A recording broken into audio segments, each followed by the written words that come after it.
element being added to the turmoil in Libya. The United Nations has been trying to get rival parties there to agree on a unity government, but the talks remain deadlocked. Now, a wealthy Libyan businessman and a group of tribal elders are adding their voices to the chaos in Libya. They say they want to gather evidence of war crimes in the country. And this new group, called Justice First, has enlisted Luis Moreno Ocampo to help them.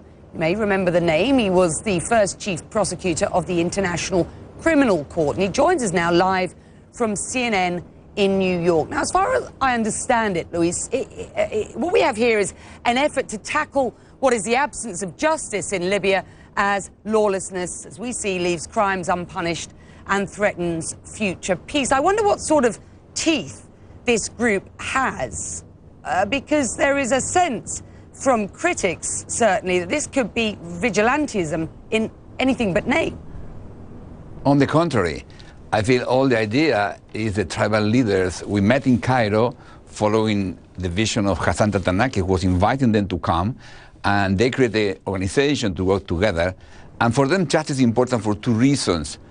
It's a way to change the deadlock that you mentioned in the negotiation, because they agree to have a negotiation, but they feel the terrorists had to be out of the negotiation. And in some way, collecting evidence about that and showing the meaning of that to the UN will be important to move ahead this negotiation. But also, justice is important, because if not, for them, they have a duty to retaliate. They say, some of them killed my sons. What I will do? So without justice in Libya will be retaliation and more blood. That's why I believe this initiative to help the tribal leaders to work together and to collect evidence and to present to the proper channels will make a change in Libya. Anything that makes a change in Libya, sir, is clearly something that people are enthusiastic about.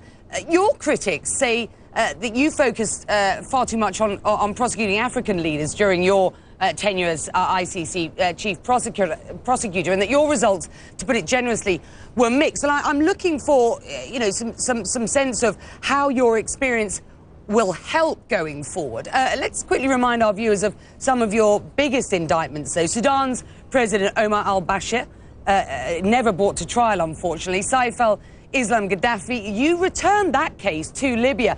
He hasn't been brought to trial. Kenya's President Uhuru Kenyatta brought to trial, charges dropped. Congolese warlord Thomas Lubanga convicted of using child soldiers. I wonder whether that was the structure within which you were working, the ICC, and its problems that it may have in getting indictments, or whether, and what experience you can bring to the table here to make this new group work more efficiently, because obviously the ICC is still working to try and progress issues on the ground in Libya itself.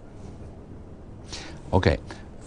As a chief prosecutor, our challenge was how to reach the victims, how to reach the local communities. That's why for me now, the privilege is to be with them, help them. Not just to do justice, because when I was the chief prosecutor, I had a lot of power, but I was limited, one mission. Here, I can help the tribal leaders to reach the different areas of the international organizations. Yes, they can explain better the position to the UN mediator, to the Security Council. There's a there's a human rights area on UN. They can present that information to them to move the negotiation, but excluding the criminals.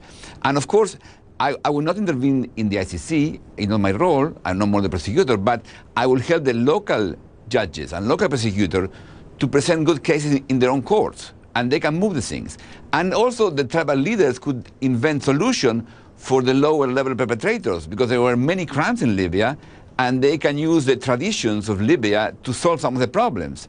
The leaders could face justice, the lower level could be a different solution. So I feel I can help them to present their views better in the international community, and also to understand better how to use the different channels they have to make peace in Libya.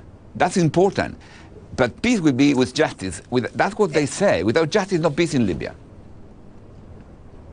Listen, we cover Libya a lot in this show, and sir, it's been a delight having you on, and we'll have you back as the work sort of begins and progresses, and we'll check in with you and see how things are going, because as I say, you know, clearly anything that helps Libya at this point ought to be a story that we cover, and that is good news for the country. One hopes so. Luis, thank you very much indeed for joining us. Thank you. Football